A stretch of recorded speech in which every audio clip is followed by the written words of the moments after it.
Good evening, everybody, and welcome to the final Board of Education meeting for this current group of trustees.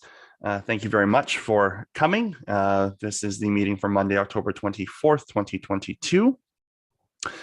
We're going to start in a good way and say that the Greater Victoria School District wishes to recognize and acknowledge the Esquimalt and Songhees nations on whose traditional territories we live, we learn, and we do our work.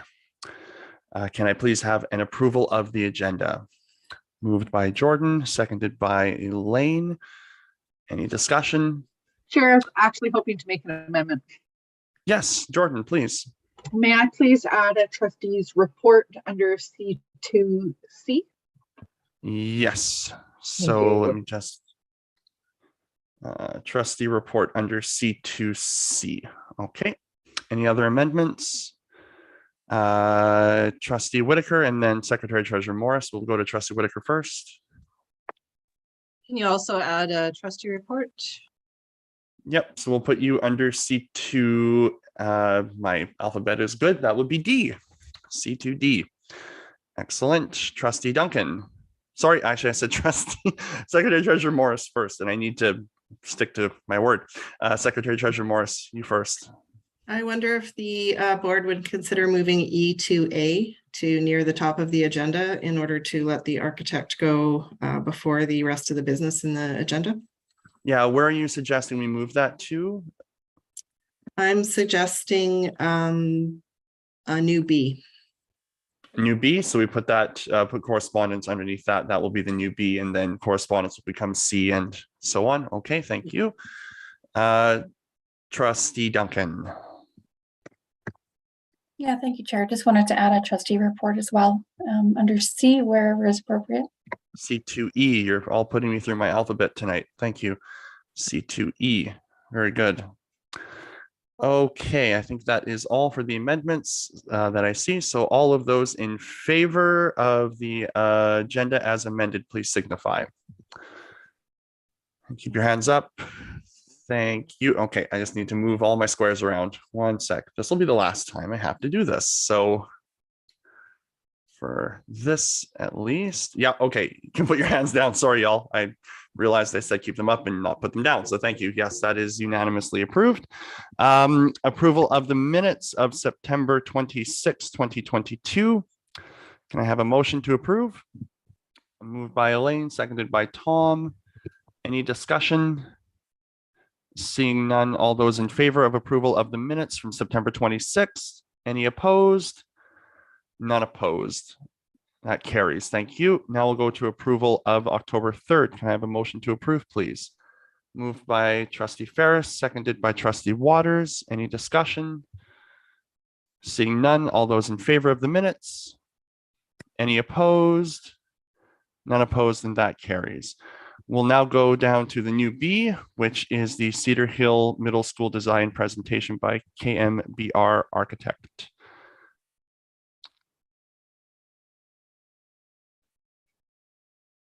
So I'd like to welcome Kate Lemon and Stefan Chan to the meeting to give us a presentation and an update on the open houses at Cedar Hill Middle School, which we received an engagement report at the ops meeting.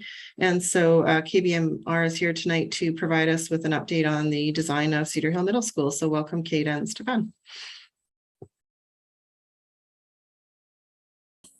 I have to unmute, sorry. Hi. I just want to check Stefan is here. I'm not seeing everyone all at once. I am. Yeah, I turn. Okay. So Stefan and I are in the same office, but different ends of the office here. So, do you want me to pull up and share the screen here, Kim? Andy, what would you prefer? You're able to share the screen if that's okay. I have it ready to go, so I'll just do that. I just want to make sure you guys are okay with that. Yeah, thank you. It is the same presentation that was forwarded earlier, so people can take a look at it as well. Okay, give me 1 second while I make sure that I'm on full screen before I start sharing.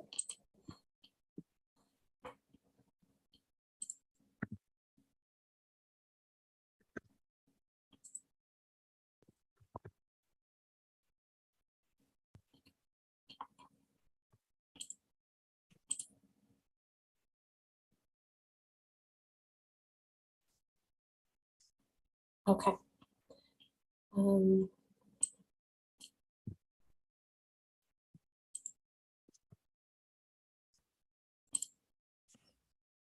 Oh, nice of you came to move us up the agenda. Thank you. That was very. It's the kind. board, not me. Thank you. So can everyone see my screen okay here? I've got seismic replacement design update up there. Yep, looks good. Okay, great.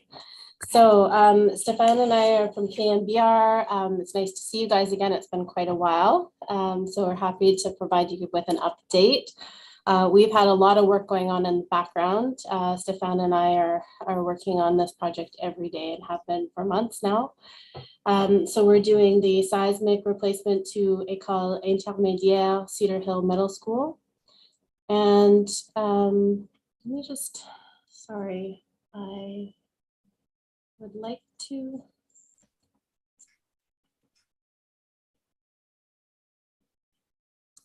Okay, it's not going to let me scroll forward. I'm going to skip over the land acknowledgement since we just are on the heels of that. Just wanted to remind everyone of where we came from, how we started out on the project. So early on, we started the engagement process. We took a full step back and looked at visioning. So we're building a new school. It is a seismic replacement, which is a safety project, but we're building a new school. It's an opportunity to do things better than we have in the past. And so we talked to students, staff, feeder school, parents, the community members, at various open houses and on one-on-one engagement sessions. We involved all of the teachers and students. And we talked about what it was that they were looking for in a school. And there was a few key themes, we call them design drivers, that came out of that. And that really pushes us as a design team. Every decision we make is based on those design drivers. And we constantly go back to them and ask, is this the best choice to make in this situation? And does it achieve these goals? So they were things like a connection with nature, natural daylight, spaces that are welcoming and comfortable, sustainability, flexibility, and inclusion. And being a middle school, there was also a lot of interest in exploration that came from the teachers, the parents, and the students. So these are all things that are important to the students and to the parents and teachers at Cedar Hill. Next, I'm going to turn it over to Stefan to talk about the site. So this is sort of a high level view of the site, but Stefan, do you want to? Yeah, you guys, I guess, probably familiar with the site, but nonetheless, this is the school site. So it's bounded to the north by Garnet Road, to the south by Gregory Place, and to the east by Cedar Hill Road. The existing school right now that is slated for demolition is sitting on the western portion of the site, and it's highlighted by like a dash line. The northern portion of the site, which being lot number 2, that's where the existing sport field, we call it field number 1, is actually will remain, and then it will remain accessible to students during the construction of the new school building. So that portion of the site will remain undeveloped. The new building is proposed to be a 2-story building with frontage on Cedar Hill Road. And that's where the entrance is going to be, the main entrance. There's also a secondary entrance next to the gymnasium, and then further south, closer to the on-site parking. So on the south side of the lot, as you can see, we are proposing on-site pickup and drop-off lanes, in addition to on-site parking. There will be 2 access in and out from Gregory Place. The first one, which is a one-way in, closer to the intersection, and the second one, both ways, which is located pretty much where the existing access to the existing parking lot is right now. Stefan, I'm going to take you forward to the next one. Is that okay? Yeah. So on the western portion of the new build, facing west at the back of the school, essentially, there will be a new student patio area with playground and play structure, a new basketball court with basketball hoops that will be installed as part of the initial build, as well as a handball wall being proposed on the gymnasium wall. Further west, at the demolition, where the demolition actually of the existing building will occur, we'll be installing a geothermal field underground, and there will be a new sport field number 2 that will be installed on top. In terms of off-site frontage improvement, along Cedar Hill Road, a multi-use pathway, which consists like of a 2-meter sidewalk adjoining a 2-meter bike lane, is being proposed. The intersection of Gregory Place and Cedar Hill Road will be upgraded to today's standard. And there will be also street parking proposed on Gregory Place. So that's kind of complete the off-site frontage improvement for this project. Okay.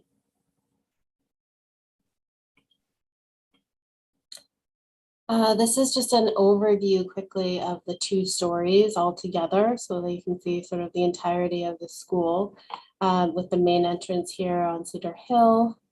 And you come into a large multi-purpose space. There's a stair that goes up and a number of classroom learning neighborhoods on the upper floor. And we have a grouping of the exploratories here on the main floor with the gym. I'm going to go to blown up plan because these are very hard to see at this scale. So essentially, as you come in the main entrance, you come into this corridor that runs the length of the school. You're right into this multi-purpose student commons. This is a 2-story space filled with light, with a wide communicating stair that comes up to the upper floor. So there's a bridge across, and the 2 floors feel very connected at this point. From here, you can go into the Indigenous welcome space, which opens onto the student patio along with multi-purpose. So these 2 spaces may be used together or separately. One of the reasons why the Indigenous welcome space is here is to make sure that there's easy access to the patio for things like smudging or drumming ceremonies, those kinds of things. The multi-purpose room also opens into the library. So there was a strong desire that was expressed by staff, especially to have the library at the heart of the school. So we've done exactly that. We've said this is the main intersection of the school. You come in, admin is right there on your left, keeping an eye on everyone and everyone coming in and passing through. And then you come straight into that heart of the school, the multi-purpose with the library and the Indigenous welcome space.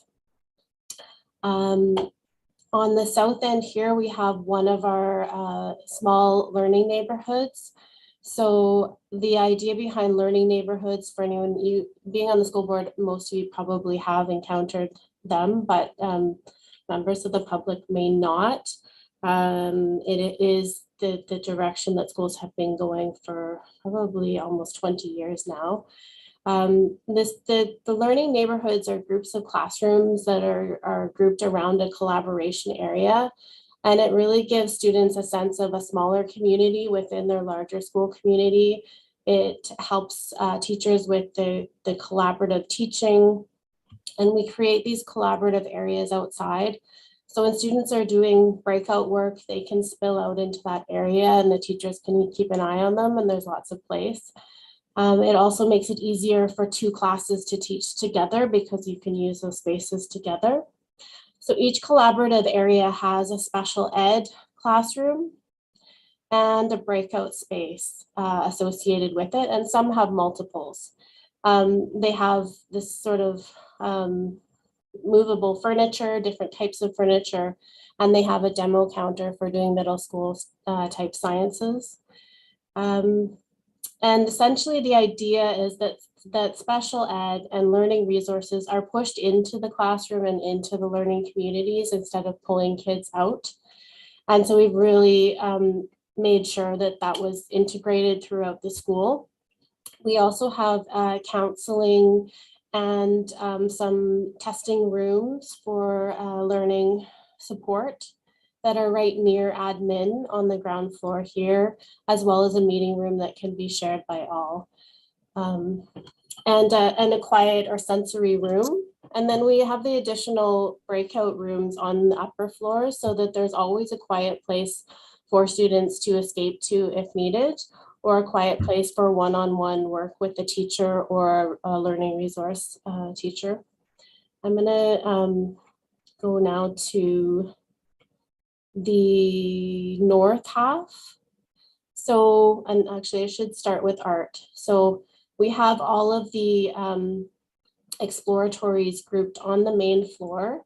Art is directly across from the Library Learning Commons, which is one of the things we spoke to that department about during the consultation, is having that close relationship and being on the ground floor for bringing supplies in. So that's what we've done there. I'm just going to go to the rest of the collab. So, or sorry, the exploratories. So Library Learning Commons, we have some different kinds of spaces. We have lounging spaces, we have a green room, we have storage for laptop carts and those kinds of things, and a place for teaching as well that can be reconfigured into study areas. We have the foods lab and textiles across from that. We have the shop, drama, and music. And then at the far end is the gymnasium, full-size gym. We have the change room set up so we can have both gendered and gender-neutral change rooms. So there are choices and options for everyone. Gym office and other storage facilities. On the upper floor, so this is that main communicating stair from the student commons, you come up and you have two learning communities here, and they have two different sizes of special ed classrooms, which was the request coming from the school. So they're teaching kids, groups of kids of different sizes. They have breakout rooms. In this case, we actually have 4 that can be used by the 2. And then on the north side, we have another 2 of those learning communities with the special ed and the breakout. We also have general storage, mechanical, janitorial, washrooms. I'm glossing over because I don't think you guys want to get into that today, but we know what we're doing and it's all. This is some renderings that we did just to give you a sense of what the school may look like from the exterior. We are trying to use very neutral colors and highlight certain areas with wood or warm colors. So this is the main entrance here. We're highlighting it with this wood look soffit, and lots of natural landscaping and wood benches. We've also got some of that natural like rocks and fallen logs incorporated into the landscape, which was in keeping with what we heard during the engagement. We also are working very hard to retain as many trees as possible. So there's very few trees that are actually coming out. There's a couple under the footprint of the school and one right here smack in the middle of the main entrance that we're going to take out, but pretty much the rest of the trees we're able to retain. And part of that is because the city is actually requiring that we push that curb. There's non-existent curb at the edge of the sidewalk right now out and give more space to pedestrians and cyclists and create an actual curb height there for safety for everybody. Right now on the site, the sidewalk sort of peters into the parking and the street. This is just very quickly coming out of the engagement, the direction that was identified by the users. So the things they were asking for were lots of daylight, natural materials, a place where they feel welcome, having lots of student art. So this is a photo from one of our other projects, but it was one that sort of matched all of the ideals of this community. So we thought we'd bring it in. Of course, we don't have glue lamps, unfortunately, but we are using wood slat ceilings just like this, the wall paneling. So the administration will probably look very much like this. We have the central sort of gathering space, which would be behind the viewer in this case, and we have lots of art that we're incorporating. This is a rendering of the student commons, so that large 2-story volume and gathering space. On the left side is the main entrance. You come in, there's a small bench there. There's some information up on the wall, including some of the archival photos we've been asked to incorporate. There's the admin in that area, which we're going to develop a little bit further. We've got some tiered seating and kind of playful seating and social space under the stair. And then we've got our circular tables that can be pushed around and used as needed, and some other kinds of seating, higher seating where you can plug in a device or a laptop. And then there's the stair up to the bridge across. And of course, spills out into the student patio. On the opposite side here, so we've incorporated some of those sort of natural landscape themes right into the building, and natural colors. We're trying to incorporate very natural colors. This is the Indigenous welcome space here with the doors in, the library here, and the library wall actually wraps around, and there's book display on this side. And then here you can see there's actually the, this is the opening into the foods lab. So this is essentially the service counter, the servery. And because we're trying to be efficient with our space and the ministry isn't funding a servery for this project, we have provided one. Nonetheless, we just had to get a little bit creative. So, and the food, this is the foods and textiles lab here, this large purple space. And at the counter, we have a roll-up counter, which looks directly into multi-purpose here. So these two spaces can be used together. For larger groups, they can serve into this area and bring food out. And for lunch service, they don't currently have that, but if they want to do that, they can. For the breakfast program, they may take the food and they can sit in the center here or in another space, or they can come out into multi-purpose. The Indigenous welcome space is also connected into multi-purpose and connected onto the patio, and we're incorporating likely a cedar tree in this location.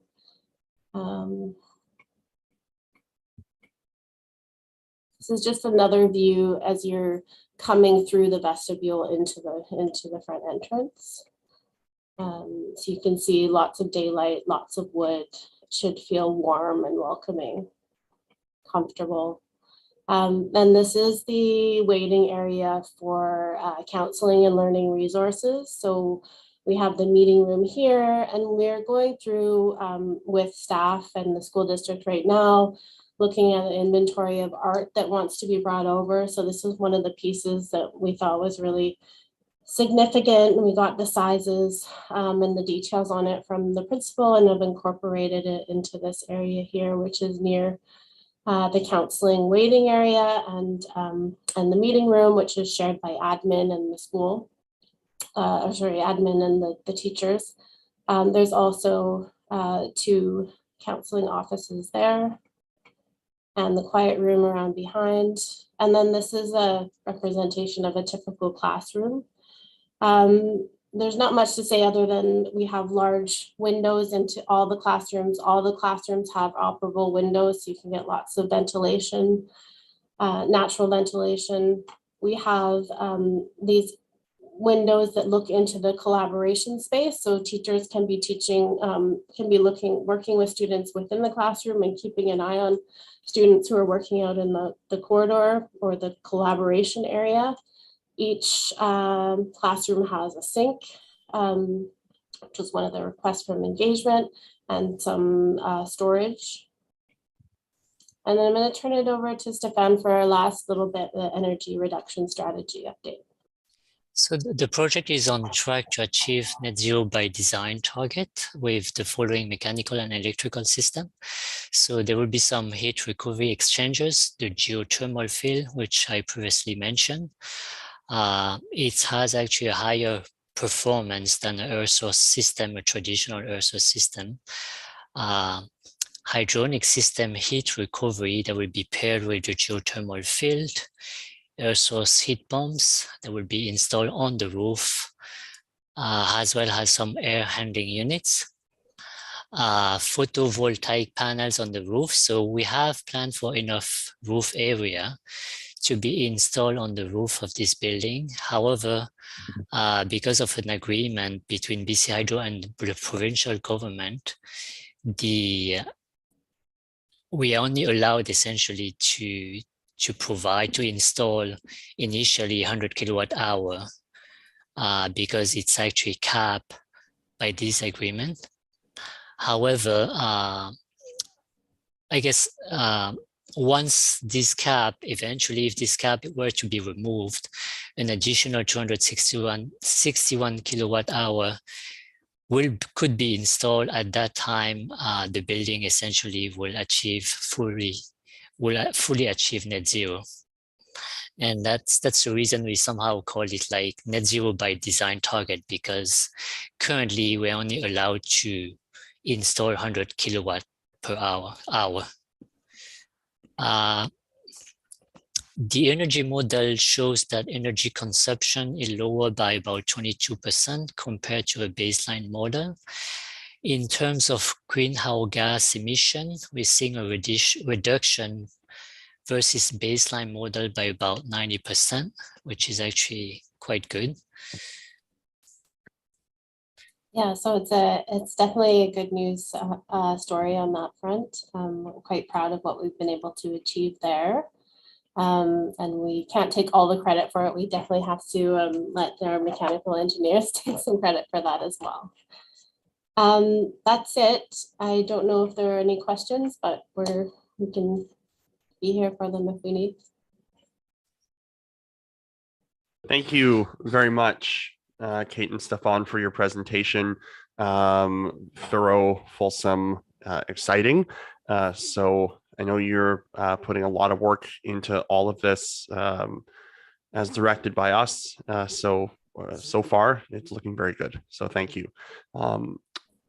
Yeah, that we don't typically have questions to presenters at board meetings, but I'm sure this will not be the last time that you will be coming to provide presentations and feedback and updates. So I know that the next board will have the pleasure of your company and support and work. So thank you. Yes, thank you. And I was asked if I can attend that next one. So we'll be there if we're on the agenda.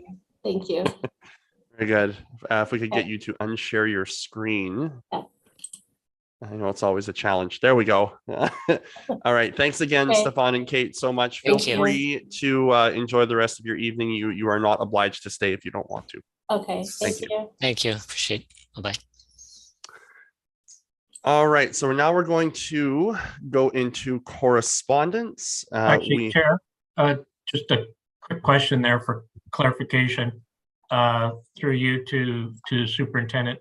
Will our consultants be available at ops where we can engage November ops to discuss this project, or will it be the board? I just want to make sure there's an opportunity for our stakeholders and rights holders to engage as well. Superintendent? I'd actually ask Secretary Treasurer if the plan is for them to come to the ops. Yes, we plan for them to be at ops because of the informal nature and the greater discussion. Okay, thank you. Correspondence, trustees, we have 4 pieces of correspondence there in front of you.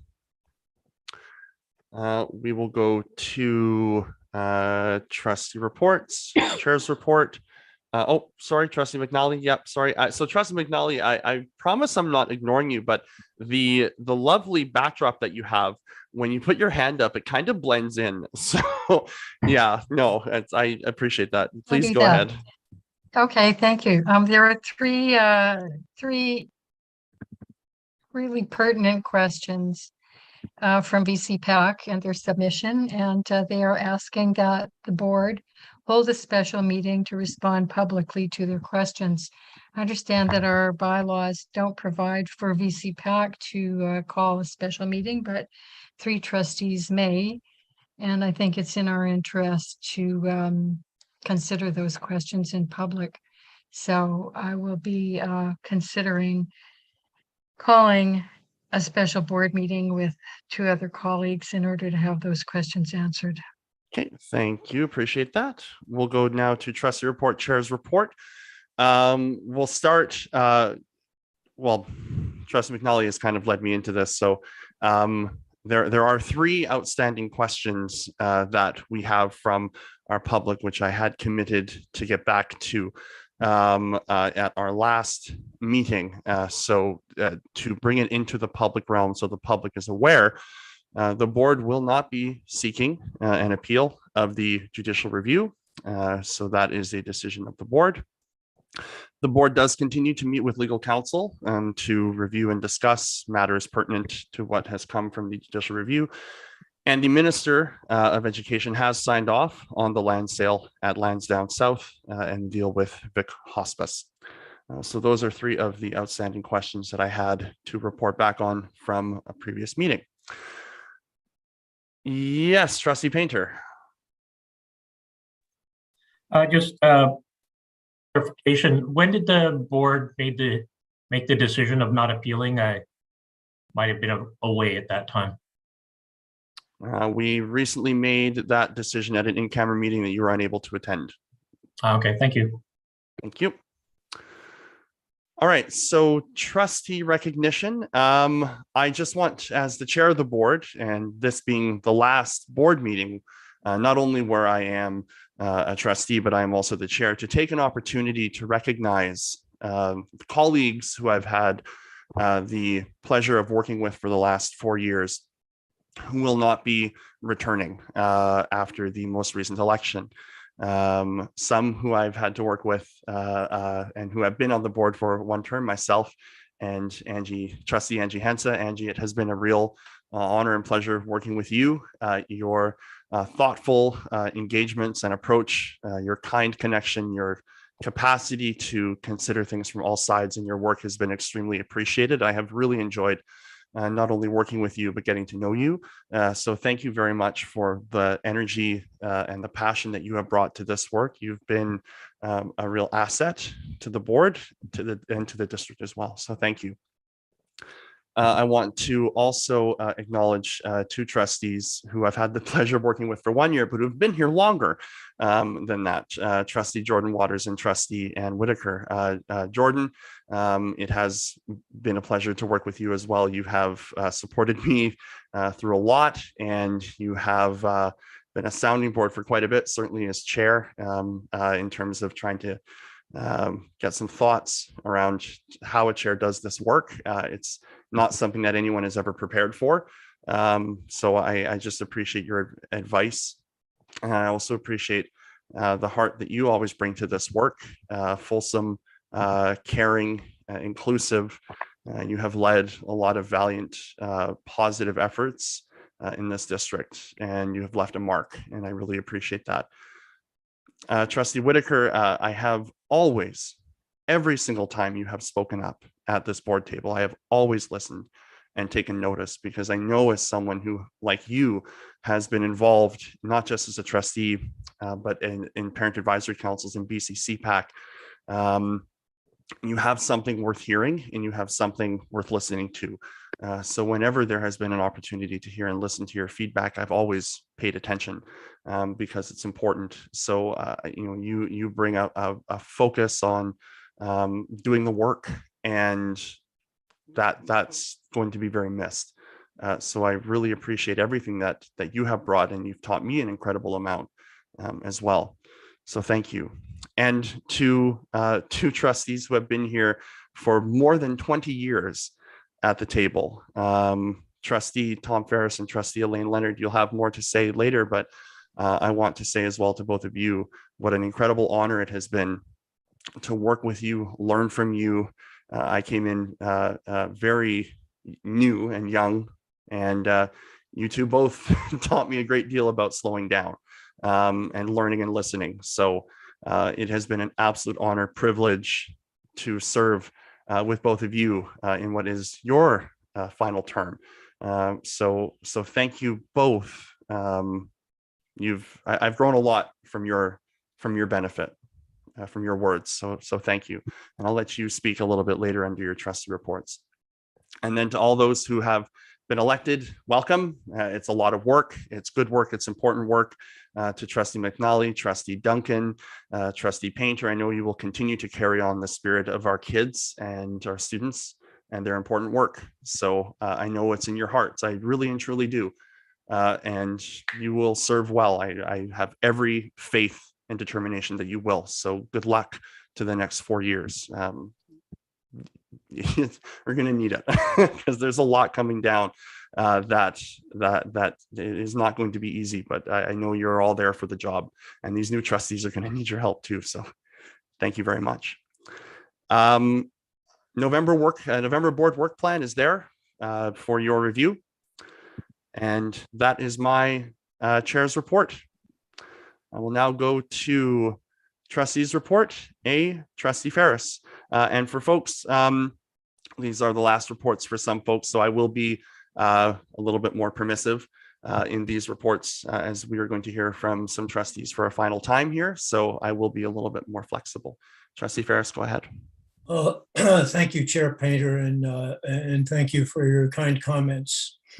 I'd just like to begin by thanking Elaine Leonard for her outstanding contribution to this board over the years. She's an incredible asset. Thank you as well to all the employees of the district, past and present, for your tireless dedication to students and to public education. It has been a real pleasure for me to attend schools, listen to families and educators, and to feel part of this great community. I would like to acknowledge in particular Keith Cameron and Shelley Green, two educators who paid the highest price for their contributions to School District 61. We are very fortunate at this time to have retained Deb Whitten as our superintendent. I wish her and the new board every success in their deliberations to enable the achievement of all our students. And thank you to all of you for what you have given to me. Thank you. Thank you, Trustee Ferris. Now go to Trustee Leonard. Thanks very much. I appreciate this opportunity to say thank you to the very professional staff and the many, many students and community that I've met and worked with during my term in office. I'd like to say a special thank you to Trustee Tom Ferris, as it's his fault that I got here. He came up to me and took me by the hand and said, I think you should run for school trustee. So this is all Tom's fault, but I'm so appreciative because I've really enjoyed my time here. It's been a long ride, as they said, more than 20 years. So Tom and I've been here 26 years, 8 elections, 6 superintendents, 5 secretary treasurers later. Declining enrollment, increasing enrollment, reconfiguration, many boundary reviews, capital projects, strategic plans, just to name a few. Thousands of decisions later, I am now at the end of this journey. I can honestly say that each time I raised my hand for a vote, whether in the majority of the vote or the minority of the vote, my vote was made with the best interests of the entire district and of all the students on my mind. I have never let the loudest voice in the room move me from what basic principle, which was balancing the needs of the few against the many, and the loudest few against the quiet majority.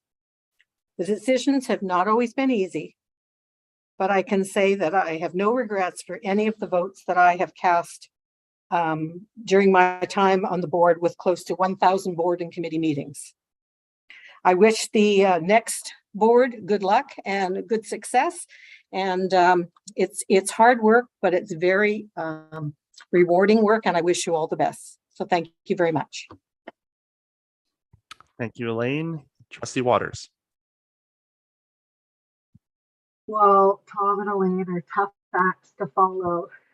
And what big shoes you leave to fill on our board after your decades worth of commitment to SD61. So thanks to both of you. I've learned so much from you along the way. I want to take this time to provide some reflections for my own sake, and I guess, for the incoming board, if they are interested in my reflections for what they're worth.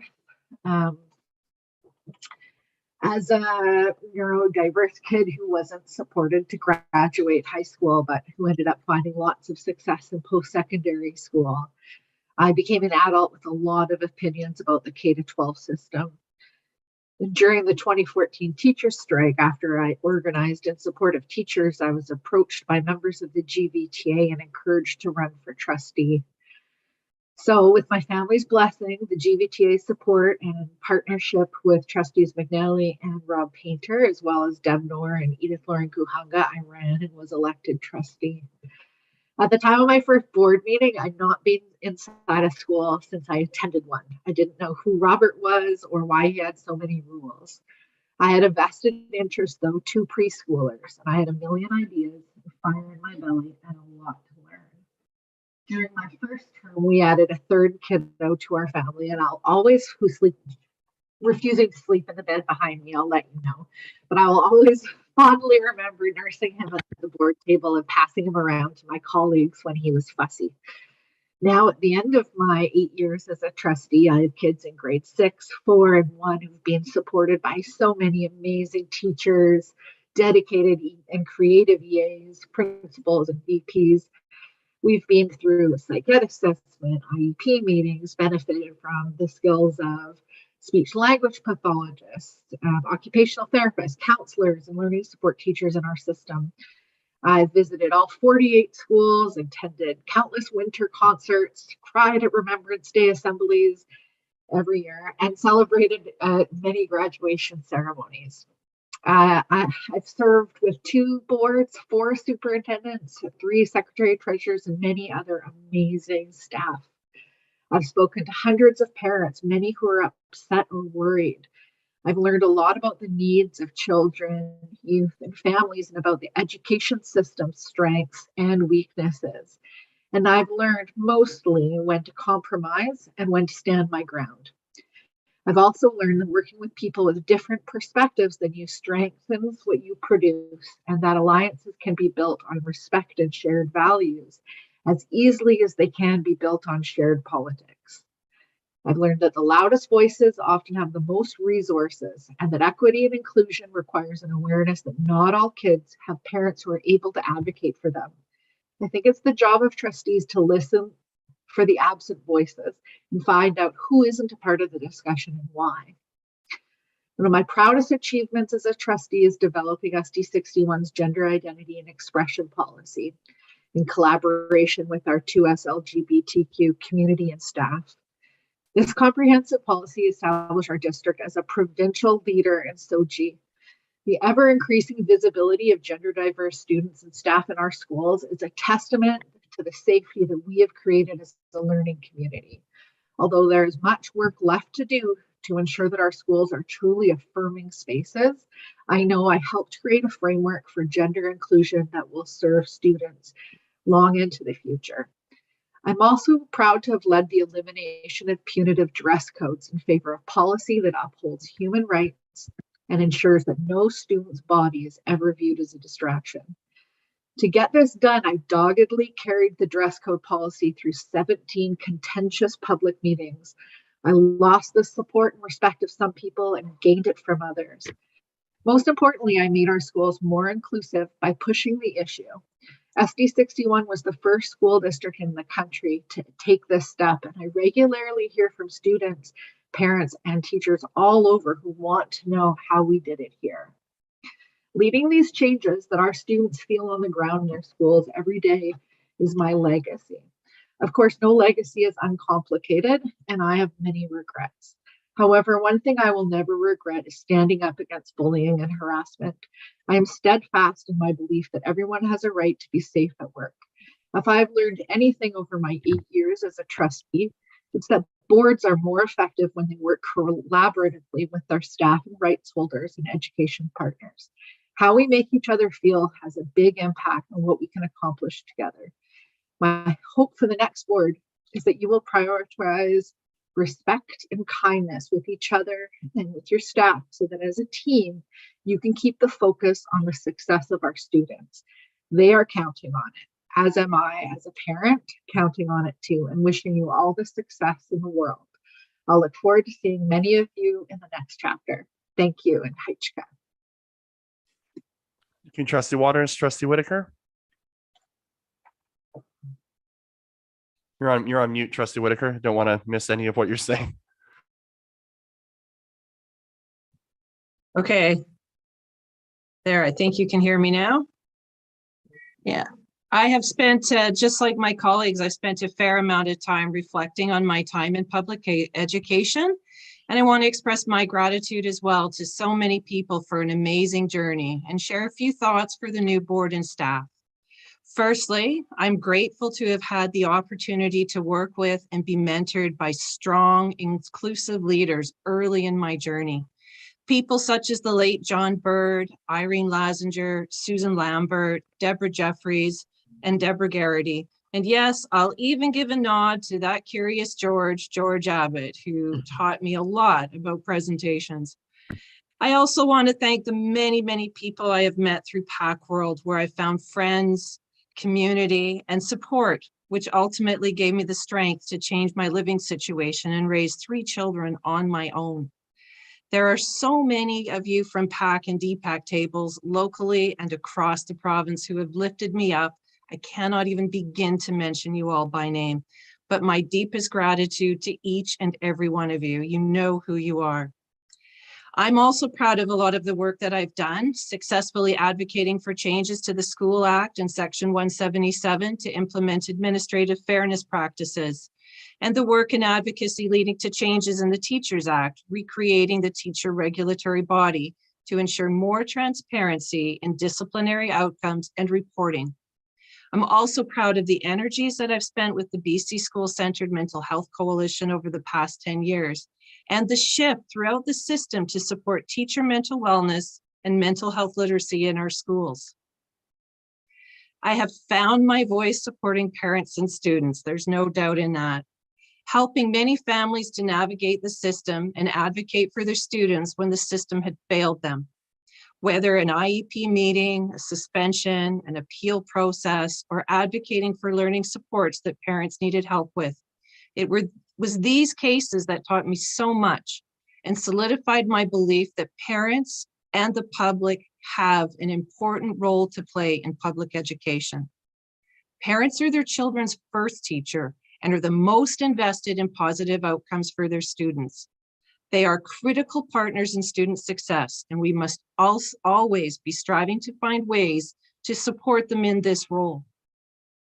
Sadly, my reflections over the past 4 years leave me with little to celebrate, as the focus of the work of the board has been conflict and bad behavior rather than student focused, and this should not be the norm for public education. I find myself compelled this evening to leave the board and staff with a few thoughts from this old advocate, which I hope you'll consider and draw on as needed. Perhaps maybe they're a little pointed and passionate, but they do come from the heart and they are meant to be supportive. We hear a lot these days about human rights, civil rights, employee rights, and individual rights. The right to have this and the right to do that. Rights, however, are not separate from responsibilities.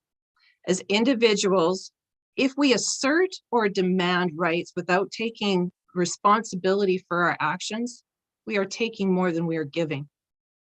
We imply to others that what we want is more important than what they want, and that our demands be met without caring about what others want or what happens to them. Being a trustee is a long list of responsibilities and a very short list of rights. This job is not about you or your rights. This job is about the rights of students to have the best educational opportunities possible to live healthy, happy, and contributing lives in the society we will all grow old in. While the system will recover from the board's errors, such as a bad budget, overspending, program changes, restrictive policies, and conflict, the students that you serve will not. Each child gets one chance to be in elementary, middle, and high school. I call on the new board to remember each student with every decision you make. There are no do-overs for students. You will not always agree. That is the nature of a board. How you disagree is as important as how you agree. I encourage you to acknowledge the minority voice in all that you do. Find ways to consider compromises in decisions made by the majority. Engage, adapt, and find compromises with that minority voice. You may find solutions to problems you had not even thought of, but most importantly, you will bring dissenting parents and student voices and the community along with you, not plowing over them. Public education is for everyone. Yes, the majority gets to set the direction, but you have a choice to be collaborative in your implementation. As we are all aware, there has been conflict between trustees and with staff, which has been draining over the past 4 years. I am so grateful for my first term where this was not the case, and I felt productive and valued in the work of the board. So it can be very rewarding work. Over this term, I have more than once complained and reported bullying and have often described the environment as toxic.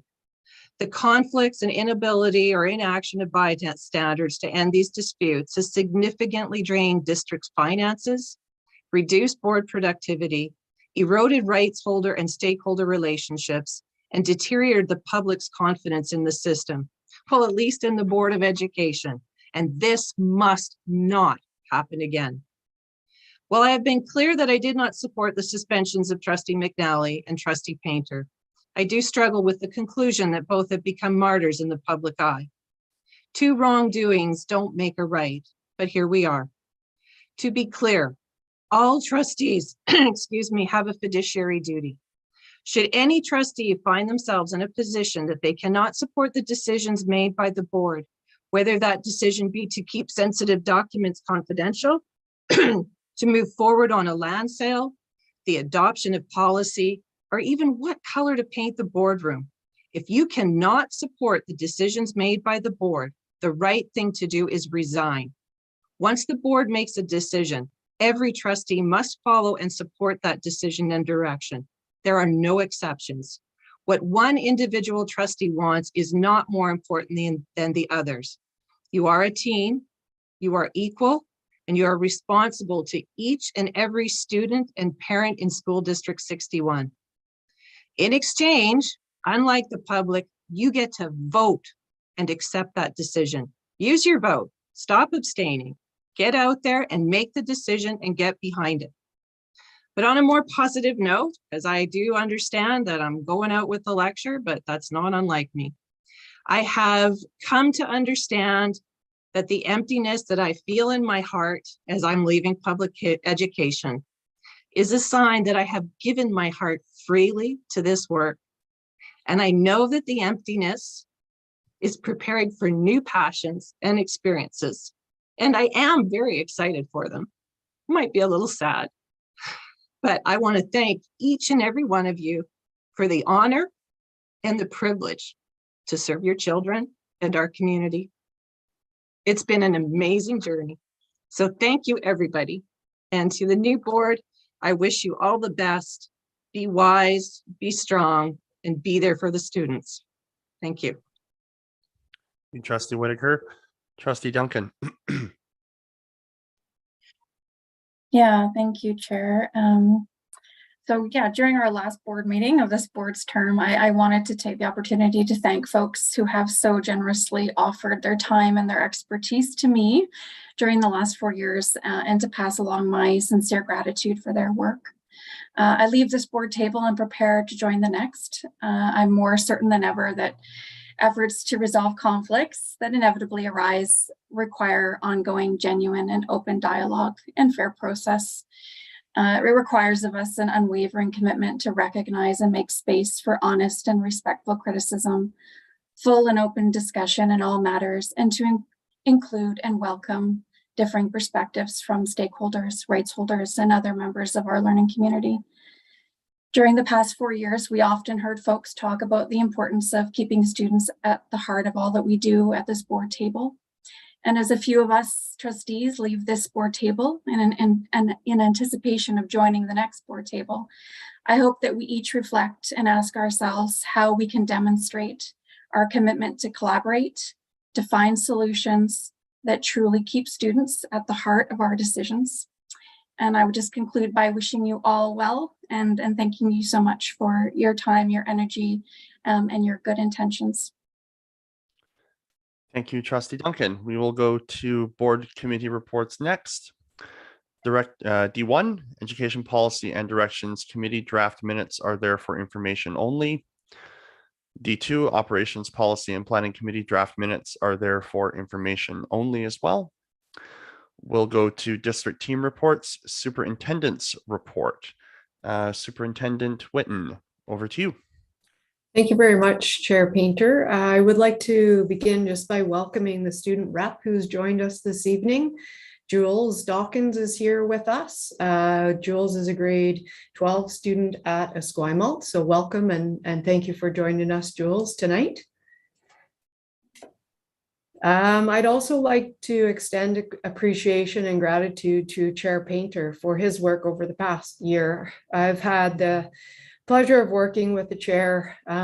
We've learned a lot. We've had a lot of conversations. We've had a lot of time to reflect. And so I know the time commitment that he has made as a chair. I know that he has brought his heart into all of the work, and that on behalf of myself as a superintendent, as well as the senior leadership team, the students, the staff, and the parents throughout the district, thank you very much, Chair Painter, for all of your work. You will see, I'll just move on to my report. My monthly report is found on page 46, and this memo outlines some of my work throughout this month of October to support the strategic plan. I tend to gravitate toward the bottom, which is the gratitude and appreciation. And I think it's important just to highlight some of the things that happened within the last couple of weeks.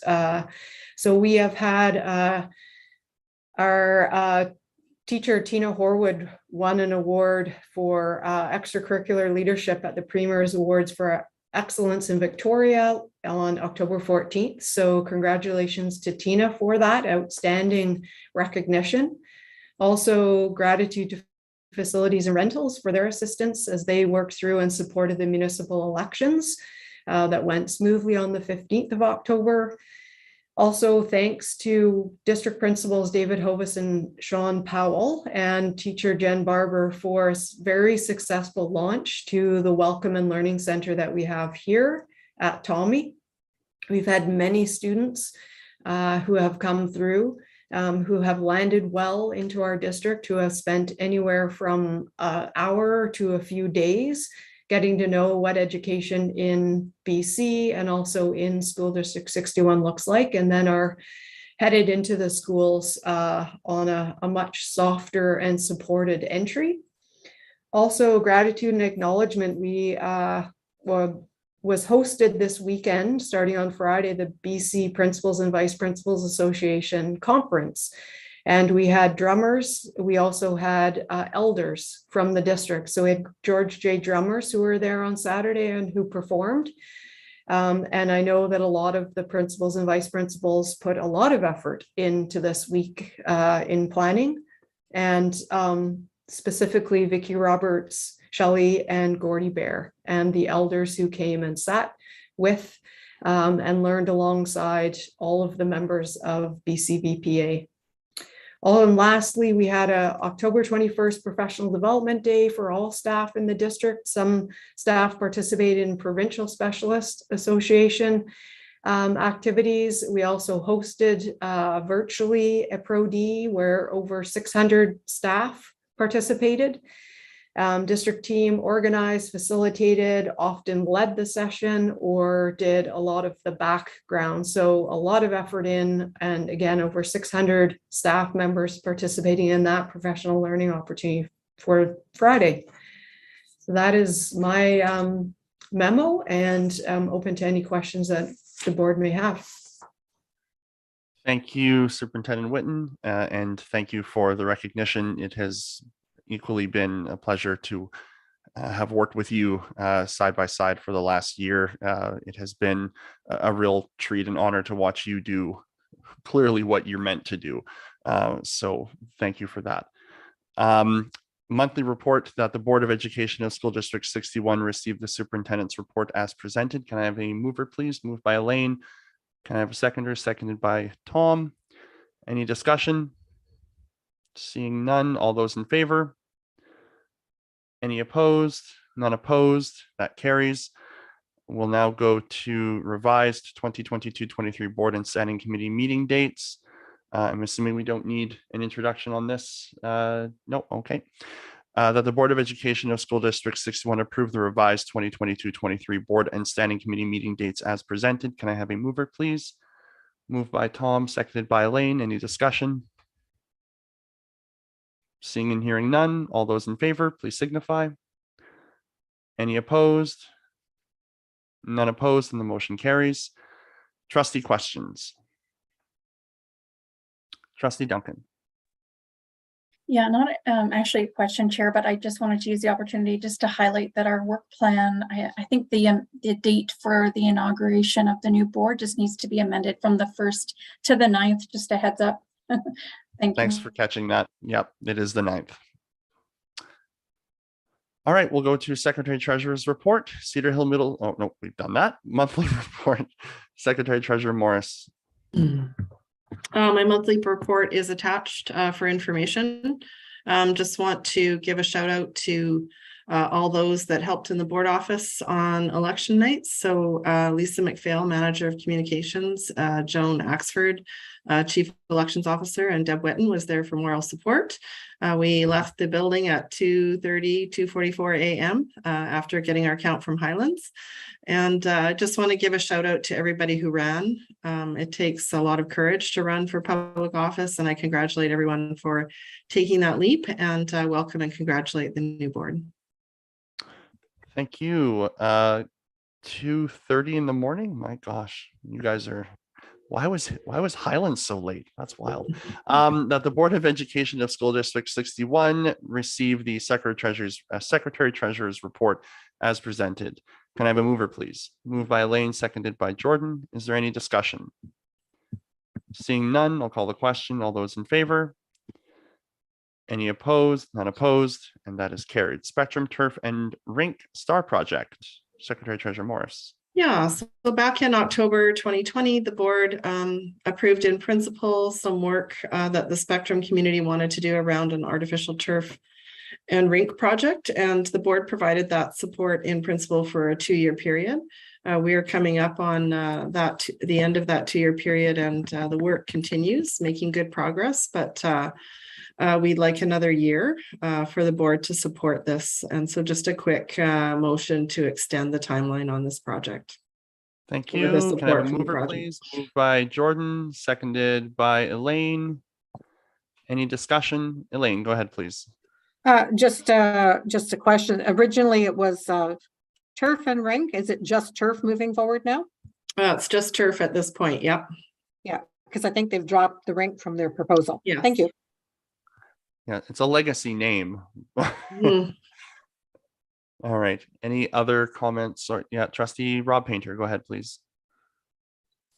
But it's just an entertaining typo on the accompanying report, Chair Painter's report, making reference to a letter that was sent in 3030.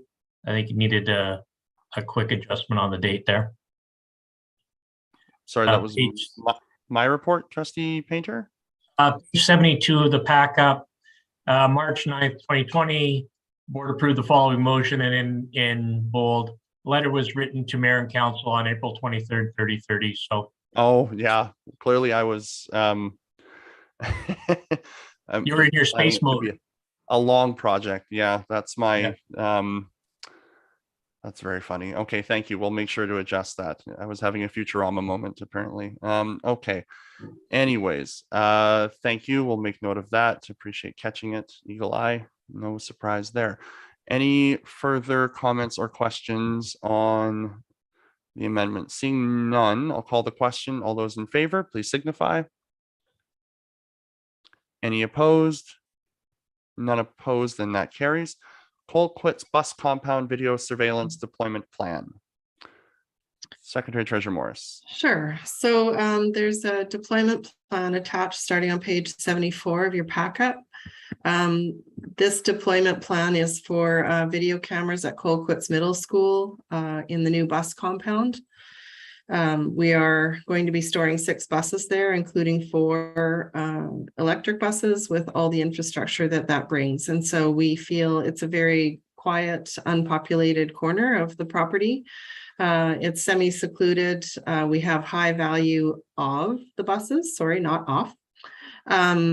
Safety, 4 of the buses are electric and will be charging overnight. Tampering with these can cause injury and make the buses unsafe to transport students the next day. And obviously for security. In addition, consultation pack up to stakeholder groups. We have provided through the presentation at the Zoom this deployment plan. Communication and awareness efforts for public engagement. The staff was consulted in the spring. We handed out about 350 letters to neighbors. We held a Zoom meeting, which nobody attended except staff. So thanks for staff for coming out to that. One of the ways to give feedback was by email or by a form to be dropped off at the school. We received 1 form that supported video surveillance and 1 email that supported video surveillance. You can see who attended the Zoom meeting. No neighbors attended. Evidence of alternatives considered. So it's important that we understand that this is a preemptive installation of video surveillance and not in reaction or failure of other alternatives. So we haven't tried policing or security monitoring or anything like that. We're going straight to the video cameras, given the asset and the danger of the infrastructure, the potential danger. And so on page 76 of the pack up, you can see where the cameras would be located, completely pointed at the compound, not at any neighbors or houses. And we see this as an ongoing deployment of video surveillance. It's permanent. And that we will review every 6 months, and that this would only be accessed if there was an incident, and any footage is limited to the review by Director of Facilities and the Transportation Manager at Cecilia. And so looking for a motion to support video surveillance at the Colquitt's bus compound. Thank you, Secretary Treasurer. Trustee Leonard moving the motion. Do I have a seconder?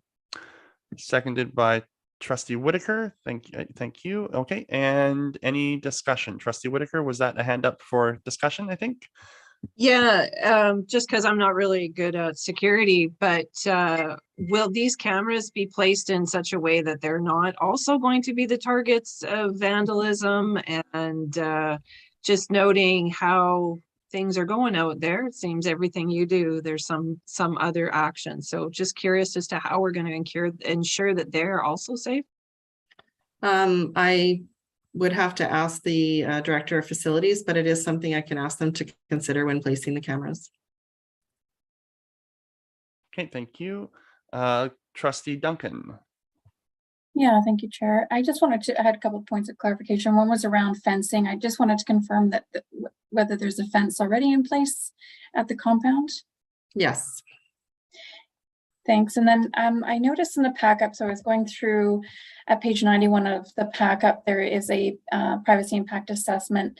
It appears to be an impact assessment that was done in relation to another surveillance camera installation. And so I'm just wondering if we can get the one pertaining to this project. It looks like it was a project maybe that took place sometime in 2021. Yeah, that was the Vic High camera. Those are the Vic High surveillance cameras. So I can see if there is a PIA for this one. If not, we'll file one. Thank you. think I recall there being one, but yeah, great. Trustee Rob Painter, I saw your hand up. Go ahead. Yeah, I had the same question. I was just wondering, Chair, through you to the Secretary Treasurer, perhaps this PIA was of a general nature, but it seemed like the layout of the first part of the report actually addressed all of the key issues that were in the supplemental page. So I was wondering if that might have been the intention. My impression of the PIA is that it is a blanket PIA for video surveillance for School District 61, but I will bring that clarification back. And if it requires a Cedar Hill PIA, we'll file one or find the one that was filed. Okay, any further discussion on the motion? Seeing and hearing none, all those in favor, please signify. Any opposed? None opposed, that carries. I have no questions. Let me just double check. I have no questions. So public disclosure in camera items, we have 3 pieces here, G1, G2, and G3, September 26th, 2022, October 7th, 2022, and October 19th, 2022. We have no new business. We have 1 notice of motion, Cedar Hill Middle School design approval. Recommended motion that the Board of Education of School District number 61 Greater Victoria approve the Cedar Hill Middle School design as presented. That is a notice of motion. Before we go to adjournment, I want to thank every member of the board who have had a pleasure to work with. I have been your chair this last year. I've tried to do my job as I hope you would want me to. And it has been an honor to serve you as your chair. Can I please have a motion to adjourn? Moved by Tom, seconded by Elaine. All those in favor? Any opposed? Not opposed? We are adjourned.